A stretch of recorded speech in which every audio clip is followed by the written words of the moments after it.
खिलाड़ी जब तक बालक है तो चाहे सब कुछ का स्वामी वही होता है, फिर भी वह दास से अधिक कुछ नहीं रहता। वह अभिभावकों और घर के सेवकों के तब तक अधीन रहता है जब तक उसके पिता द्वारा निश्चित समय नहीं आ जाता। हमारी भी ऐसी ही स्थिति है। हम भी जब बच्चे थे तो सांसारिक नियमों के दास थे, किंतु जब उचित अवसर आया तो परमेश्वर ने अपने पुत्र को भेजा जो एक स्त्री से जन्मा था और व्यवस्था के अधीन जीता था, ताकि वह व्यवस्था के अधीन व्यक्तियों को मुक्त कर सके, जिससे हम परमेश्वर के गोद लिए बच्चे बन सकें। और फिर क्योंकि तुम परमेश्वर के पुत्र हो तो उसने तुम्हारे हृदयों में पुत्र की आत्मा को भेजा। वही आत्मा ए अब्बा, ए पिता कहते हुए पुकारती है।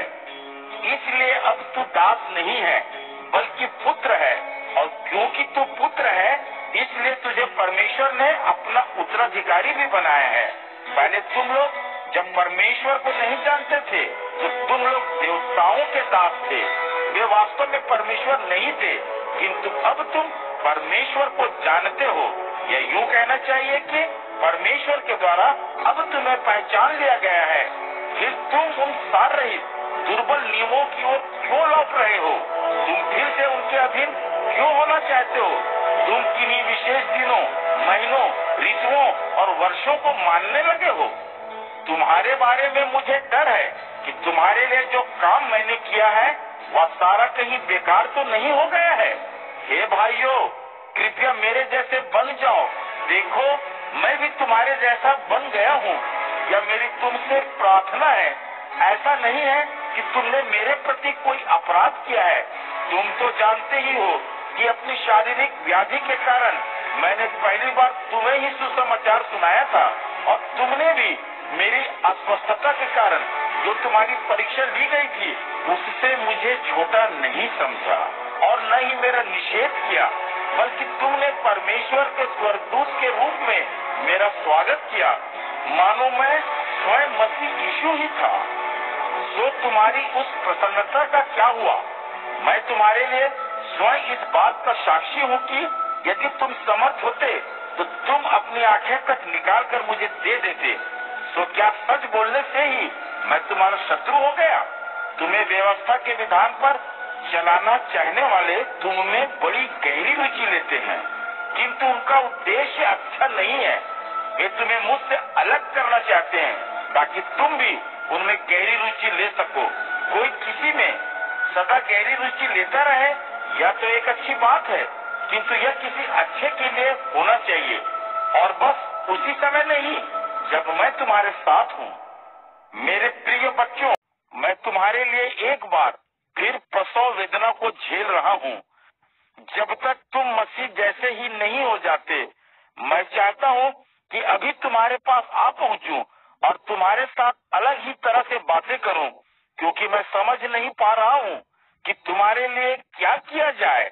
व्यवस्था के विधान के अधीन रहना चाहने वालों से मैं पूछना चाहता हूं, क्या तुमने व्यवस्था के विधान का यह कहना नहीं सुना कि इब्राहिम के दो पुत्र थे, एक का जन्म एक दासी से हुआ था और दूसरे का एक स्वतंत्र स्त्री से। दासी से पैदा हुआ पुत्र प्राकृतिक परिस्थितियों में जन्मा था, किंतु स्वतंत्र स्त्री से जो पुत्र उत्पन्न हुआ था वह परमेश्वर के द्वारा की गई प्रतिज्ञा का परिणाम था। इन बातों का प्रतीकात्मक अर्थ है। ये दो स्त्रियां दो वाचाओं का प्रतीक है। एक वाचा सीने पर्वत से प्राप्त हुआ था, जिसने उन लोगों को जन्म दिया था जो दास्ता के लिए थे। यह वाचा हाजिरा से संबंधित है। हाजिरा अरब में स्थित सीने पर्वत का प्रतीक है। वह वर्तमान यरूशलेम की ओर संकेत करती है, क्योंकि वह अपने बच्चों के साथ दास्ता भुगत रही है, किंतु स्वर्ग में स्थित यरूशलेम स्वतंत्र है और वही हमारी माता है।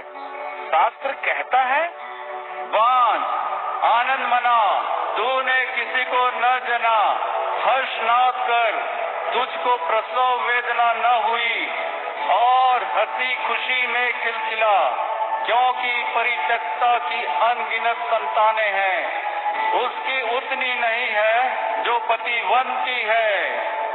इसलिए भाइयों, अब तुम इतिहास की जैसी परमेश्वर के वचन की संतान हो, किंतु जैसे उस समय प्राकृतिक परिस्थितियों के अधीन पैदा हुआ आत्मा की शक्ति से उत्पन्न हुए को सताता था, वैसी स्थिति आज है। किंतु देखो पवित्र शास्त्र क्या कहता है। हे दासी, और इसके पुत्र को निकाल कर बाहर करो, क्योंकि यह दासी पुत्र तो स्वतंत्र स्त्री के पुत्र के साथ उत्तराधिकारी नहीं होगा। इसलिए हे भाइयों, हम उस दासी की संतान नहीं हैं, बल्कि हम तो स्वतंत्र स्त्री की संतानें हैं।